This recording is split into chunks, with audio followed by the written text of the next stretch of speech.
Hello dear students.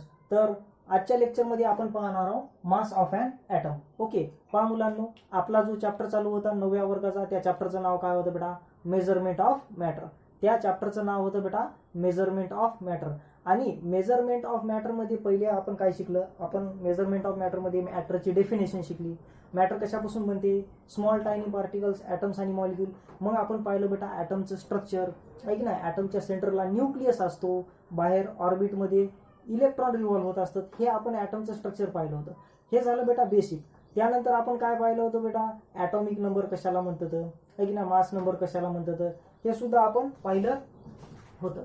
Okay, तर आज बेटा आपण काय पाहणार आहोत?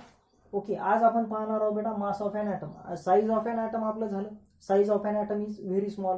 आणि ॲटमची साईज हे नॅनोमीटरमध्ये मोजत असतात. आणि ॲटमची साईज हे नॅनोमीटरमध्ये मोजत असतात.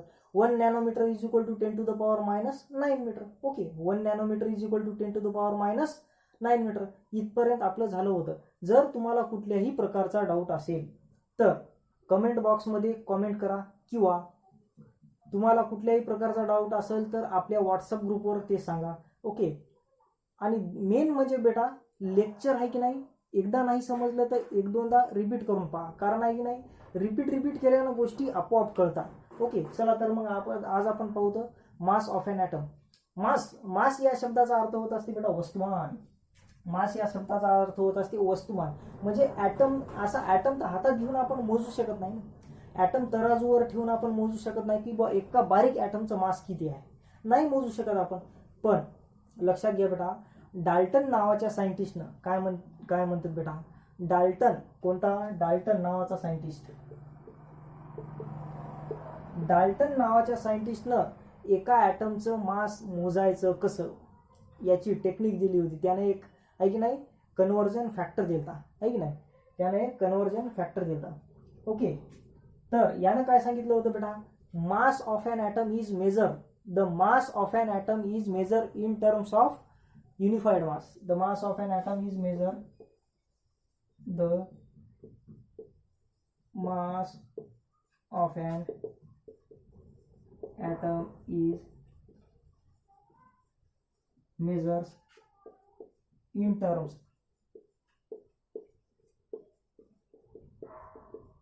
unified mass. Okay, the mass of an atom is measured in terms of unified mass. बेटा लक्षात घ्या, हे युनिफाईड मास नावाचा कन्सेप्ट कोण दिला? डाल्टन नावाच्या सायंटिस्टने. त्यानं काय सांगितलं? Unified mass is represented as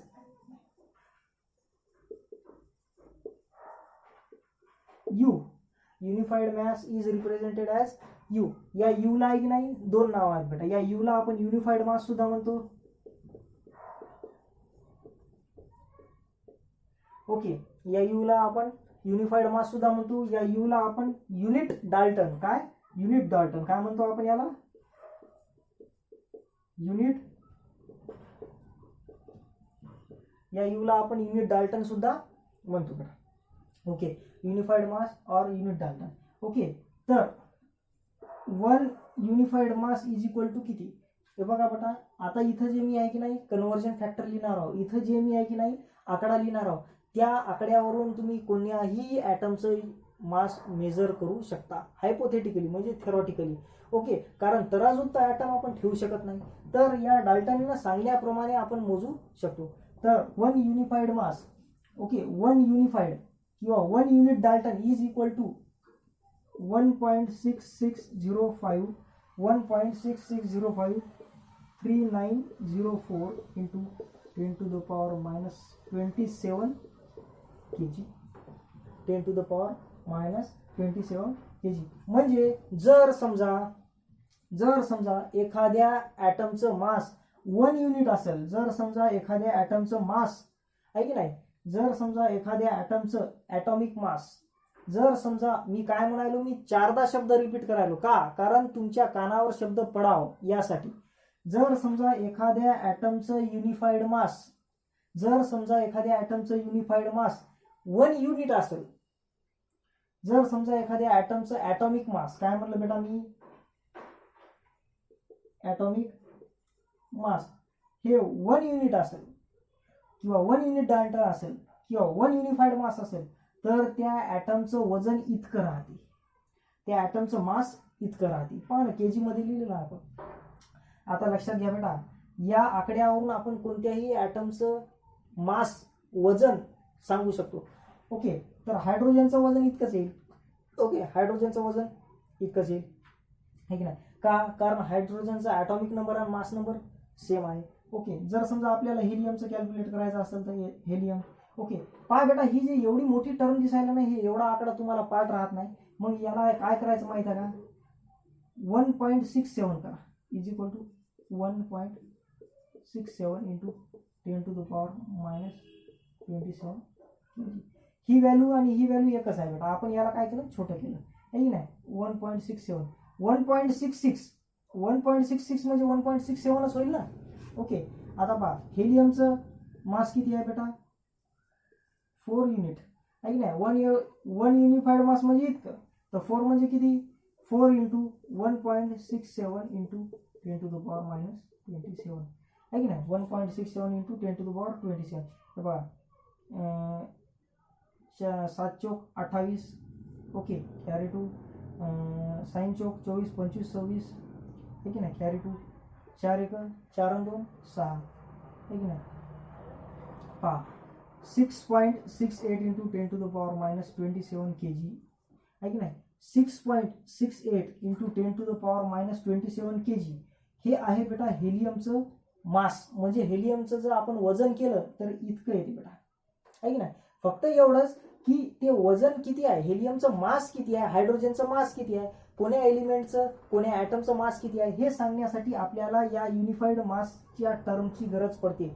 he term कोणा दिली? डाल्टन नावाच्या सायंटिस्टनं दिली बेटा. ओके, पहा एकदा पटकन रिवाइज करतो. मास ऑफ एन ॲटम, कोण्याही ॲटमचं मास आपण वजन किती आहे हे सांगू शकतो बेटा, आहे की नाही?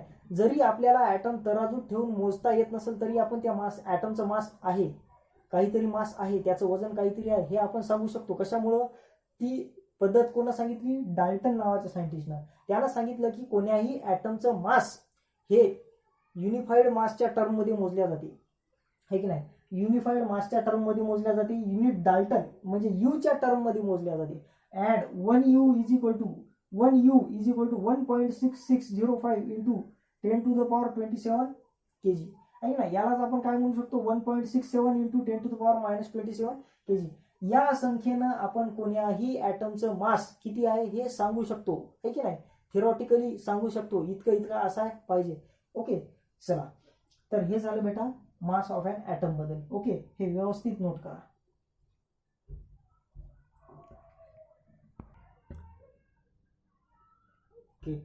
ओके बेटा, चला, तर आता आपण पाहणार आहोत molecules of an element and compounds. Okay, molecules of an element or compound. Okay, कंपाऊंडचा किंवा एलिमेंटचा मॉलिक्यूल म्हणजे काय? लक्षात घ्या बेटा, आपल्याला मॉलिक्यूल ही गोष्ट समजलीच पाहिजे. का? कारण आपल्याला ॲटम म्हणजे काय हे समजलं. मग एकदा का आपल्याला ॲटम म्हणजे काय हे समजलं तर आपल्याला मॉलिक्यूल समजते, आहे की नाही? समजा, आहे की नाही, आपल्यापाशी हायड्रोजन आहे, आपल्यापाशी ऑक्सिजन आहे, नायट्रोजन आहे, फ्लोरीन आहे, क्लोरीन आहे की नाही? हे काय आहेत बेटा? ॲटम आहे. Hydrogen atom, oxygen atom, nitrogen atom, fluorine atom, chlorine atom, आहे की नाही? फ्लोरीन ॲटम, आहे की नाही? निऑन, हेलियम ॲटम, हे काय आहेत बेटा? हे सगळे काय आहेत? ॲटम आहे. आणि लक्षात घ्या बेटा, या सर्व ॲटम, आहे की नाही, या सर्व ॲटम पासूनच काय बनते? ॲटम पासूनच काय बनते बेटा? मॉलिक्यूल बनते. ॲटम पासूनच काय बनते बेटा? मॉलिक्यूल. मग आपली डेफिनेशन सुद्धा तीच सांगते. काय सांगते पहा? The substance which is form by the combination of 2 or more atoms. The substance which is formed by the combination of 2 or more atoms of same or different element is known as molecule of a compound. म्हणजे 2 किंवा 2 पेक्षा जास्त, काय म्हणलं बेटा मी? 2 किंवा 2 पेक्षा जास्त, आहे की नाही? 2 किंवा 2 पेक्षा जास्त एलिमेंट. ओके, 2 किंवा 2 पेक्षा जास्त एलिमेंट एका जागी एकत्र येऊन कंबाईन झाली तर काय बनते? मॉलिक्यूल बनते, आहे की नाही? एलिमेंट्स और ॲटम्स हे कंबाईन होऊन काय बनतं?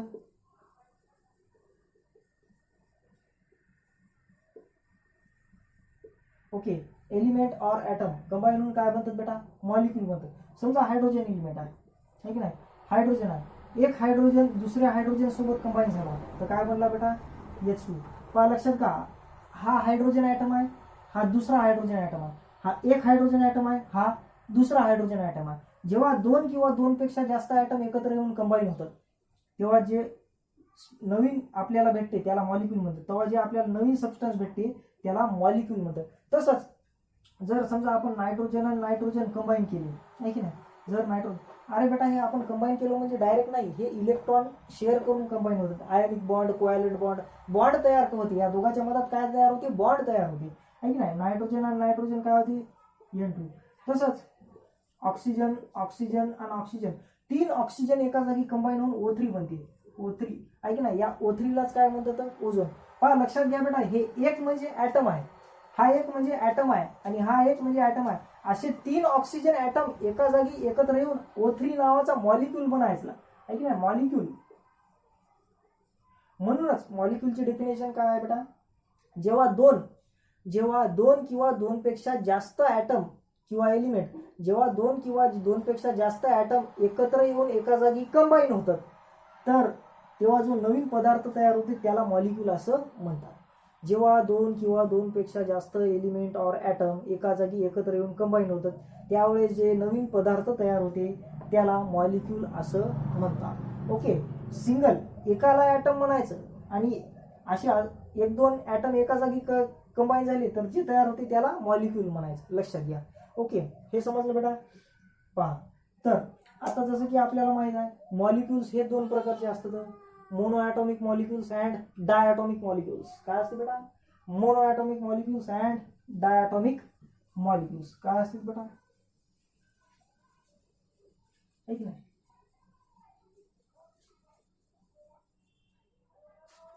लक्षात घ्या बेटा, मॉलिक्यूल्स आर ऑफ 2 टाइप. काय, molecules are of 2 types. Okay, molecules हे 2 टाइपचे असतात, monoatomic molecules and polyatomic molecules. पहा,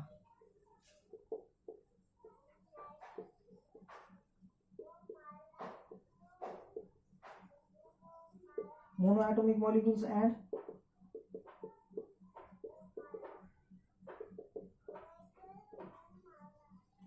monoatomic molecules and polyatomic molecules.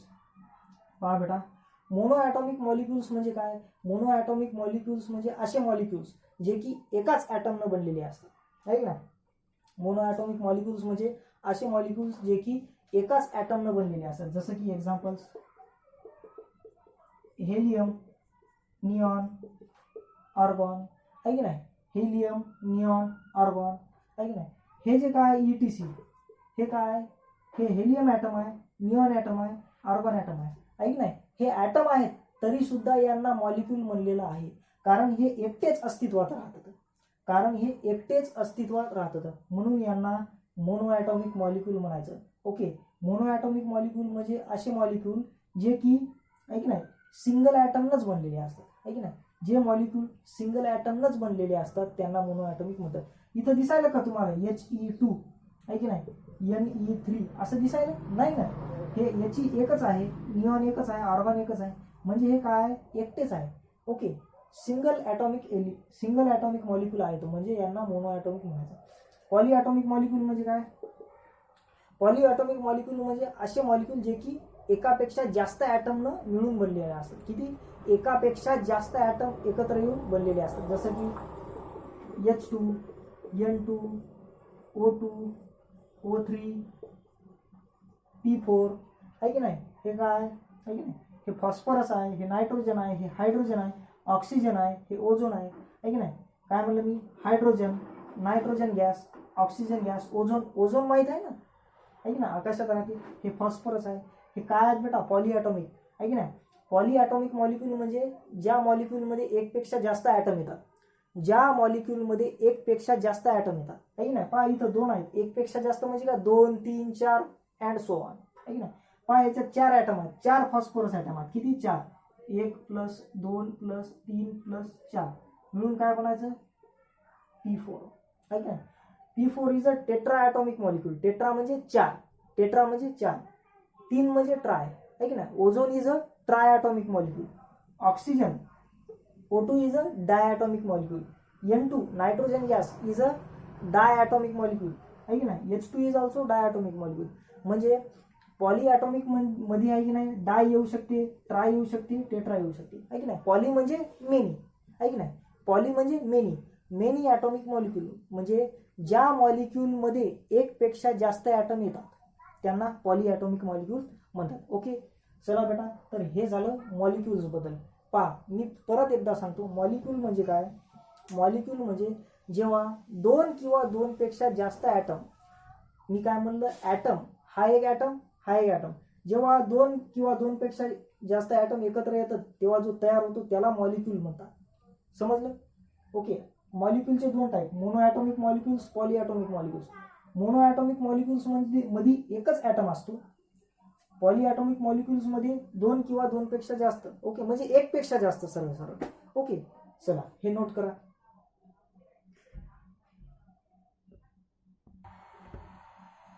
Okay, चला बेटा, तर आपल्याला या चॅप्टर मधला आता नेक्स्ट आणि महत्वाचा कन्सेप्ट आहे आता सांगून द्यायलो. ओके, हा महत्वाचा कन्सेप्ट आहे, कारण हा कन्सेप्ट जर तुम्हाला समजला तर तुम्हाला मूल कॉन्सेप्ट समजते, आणि जर तुम्हाला मूल कॉन्सेप्ट समजला तर तुम्हाला एखाद्या मॉलिक्यूलमध्ये किती ॲटम आहेत हे मोजता येते.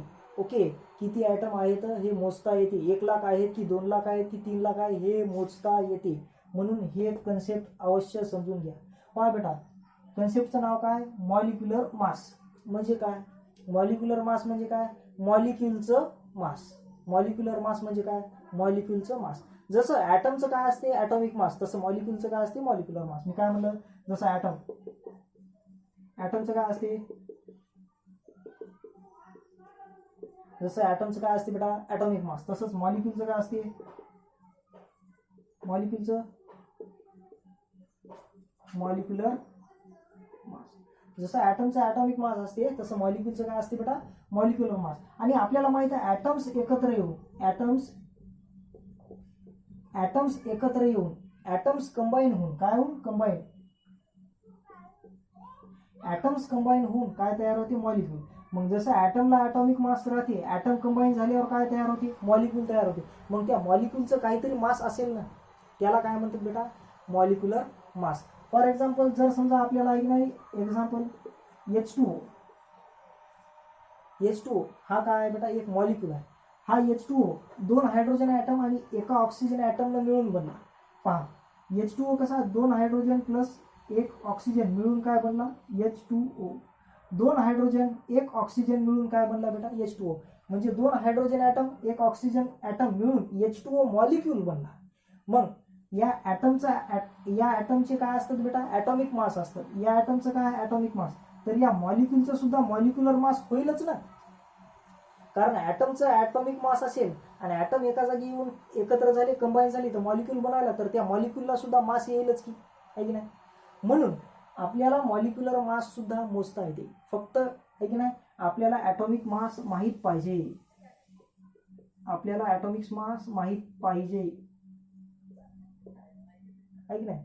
जर आपल्याला ॲटमचे ॲटॉमिक मास माहीत झाले तर आपण त्या मॉलिक्यूलचं मॉलिक्युलर मास इझिली काढू शकतो. फॉर एक्झाम्पल, जर समजा मला एक नाही H2O वॉटरचं ॲटॉमिक मास काढायचं असेल तर किती हायड्रोजन आहेत, 2 गुणिला हायड्रोजनचं ॲटॉमिक मास प्लस ऑक्सिजन किती आहे, 1 गुणिला ऑक्सिजनचं मास, आहे की नाही. हायड्रोजनचं मास किती असते, 1 युनिट, आहे की नाही. हायड्रोजन 2 गुणिला 1 प्लस ऑक्सिजनचं मास किती असते बेटा, 16, 1 गुणिला 16, आहे की नाही. 2 plus 16 is equal to 18 unit और 18 ग्राम.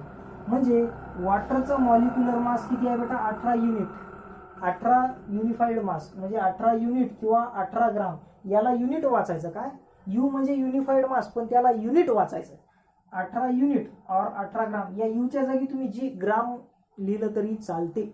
ओके, मग तुम्ही म्हणसाल सर हे तुम्ही कसं कॅल्क्युलेट केलं, कारण मला हायड्रोजनचा आणि ऑक्सिजनचा ॲटॉमिक मास माहित होतं. काय माहित होतं, ॲटॉमिक मास. जर तुम्हाला ॲटॉमिक मास माहीत असेल तर तुम्हाला मॉलिक्युलर मास काढता येते, कोणत्याही मॉलिक्युलचं काढता येते, कोणत्याही मॉलिक्युलर. जर समजा मला H2SO4 दिला, H2SO4, तर मी कसं काढेल, 2 गुणिला H प्लस 1 गुणिला S प्लस 4 गुणिला ऑक्सिजन, ऑक्सिजन किती आहे 4, आहे की नाही, 2 गुणिला 1 प्लस 1 गुणिला 32 प्लस 4 गुणिला 16, आहे की नाही, 2 प्लस 32 प्लस 16 चौक 64, किती व्हायलं, 4 आणि 2 6 आणि 2 8, आहे की नाही, 6 आणि 3 9, 98 युनिट और 98 ग्राम. म्हणजे H2SO4 चा मॉलिक्युलर मास आहे 98 ग्राम. मी हे कसं काय काढलं, कारण मला हायड्रोजनचं, सल्फरचं आणि ऑक्सिजनचं काय माहित होतं, हायड्रोजनचं, सल्फरचं आणि ऑक्सिजनचं मला ॲटॉमिक मास माहीत होतं, म्हणून मला मॉलिक्युलर मास कॅल्क्युलेट करायचा आहे. काहीच नाही, ॲडिशन करत जायचं, ॲडिशन करत जायचं, जेवढे ॲटम आहे त्या सगळ्या ॲटमची ॲडिशन करत जायचं, झालं ॲटॉमिक मास निघलं, आहे की नाही. ओके, तर आता मी इथे एक चार्ट लिहितो, त्या चार्टमध्ये आहे की नाही प्रत्येक ॲटमचा ॲटॉमिक मास देतो मी तुम्हाला. आणि एकदा तुम्हाला ॲटॉमिक मास माहीत झालं, तर मॉलिक्युलर मास तुम्हाला इझिली कॅल्क्युलेट करता येते बेटा. ओके, चला हे लिहून घ्या, हे नोट करत राहा, गोष्टी नोट करत राहा बेटा.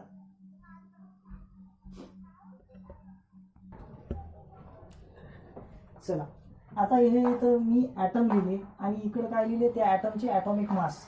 ओके, आता तुम्हाला कोणत्याही इथं क्वेश्चन दिलेला आहे, या क्वेश्चनमध्ये हे सगळे काय आहेत, मॉलिक्यूल 1 2 3 4 5 7 असे 10 मॉलिक्यूल दिले. या सगळ्या मॉलिक्यूलचं काय करायचं, आपल्याला मॉलिक्युलर मास काढायचं. का, आपल्याला आता ॲटॉमिक मास माहीत झाले, हायड्रोजनचं ॲटॉमिक मास 1 आहे, ऑक्सिजनचं 16 आहे, सोडियमचं 23 आहे, मॅग्नेशियमचं 24 आहे, पोटॅशियमचं 39 आहे. आता या ॲटॉमिक मासवरून आपल्याला मॉलिक्युलर मास काढता येते. चला पहिले NaClचं काढतो, NaCl. तर बघा NaCl मध्ये सोडियम किती आहे, Na 1 आहे, क्लोरीन 1 आहे, 1 गुणिला Na plus 1 गुणिला Cl.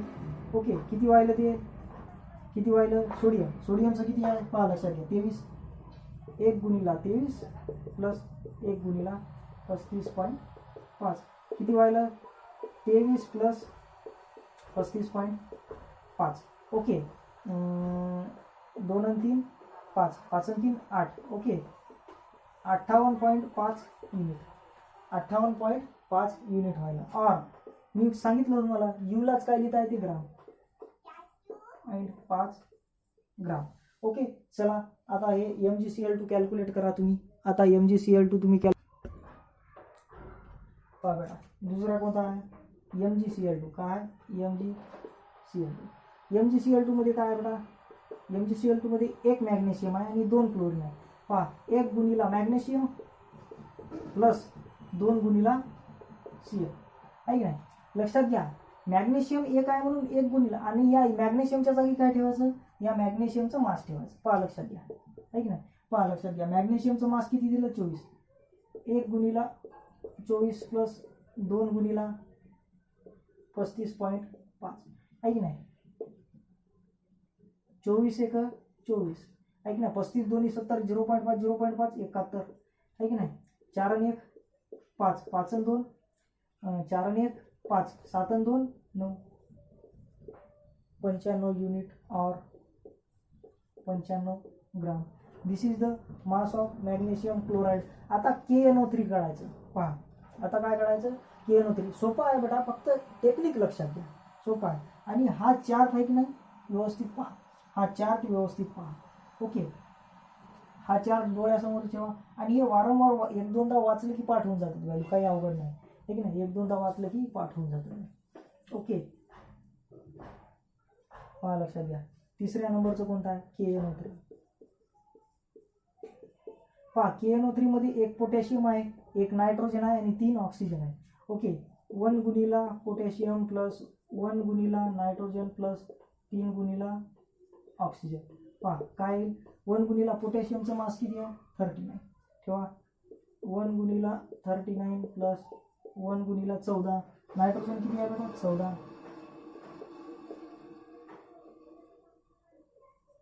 Plus 3 गुणिला 16, oxygen किती आहे 16. ओके, एक 39 प्लस 14 प्लस 16 त्रिक 48, 16 एक 16, 16 दोन्ही 32, 16 त्रिक 48 आहे की नाही. ओके, करा कॅल्क्युलेट. 39 14 48 आहे की नाही. 8 आणि 4 12, 12 आणि 8 20 आणि 1 21, कॅरी 2, 2 आणि 3 5, 5 आणि 1 6, 6 आणि 4 10 आहे की नाही. 101 किती आलं बेटा हे 101 युनिट ऑर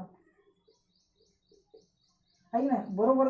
हे बघा, हे टोटल व्यवस्थित करा बेटा, काही नाही माझं एखाद्या वेळेस चुकू शकते असं काही नाही. टोटल व्यवस्थित करा जा. आता ॲडिशन वगैरे तुम्हाला तर येते ना, आहे ना. मी फक्त तुम्हाला कॅल्क्युलेट करण्याची पद्धत कशी असते ते सांगायला. ओके, चला बरं, आहे की नाही. आता आहे की नाही, हे काढा बरं तुम्ही H2O2. चला पटकन, माझं हे मोडोस तर तुमचं झालं पाहिजे, आहे की नाही. H2O2 काढा, आहे की नाही.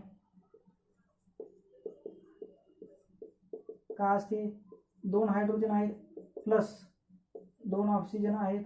किती व्हायला हे 2 गुणिला 1 प्लस 2 गुणिला 16 इक्वल 2 प्लस 16 दोन्ही 32, 32 आणि 2 34, 34 unit or 34 gram, 34 unit or 34 gram. Okay, 34 unit or 34 gram.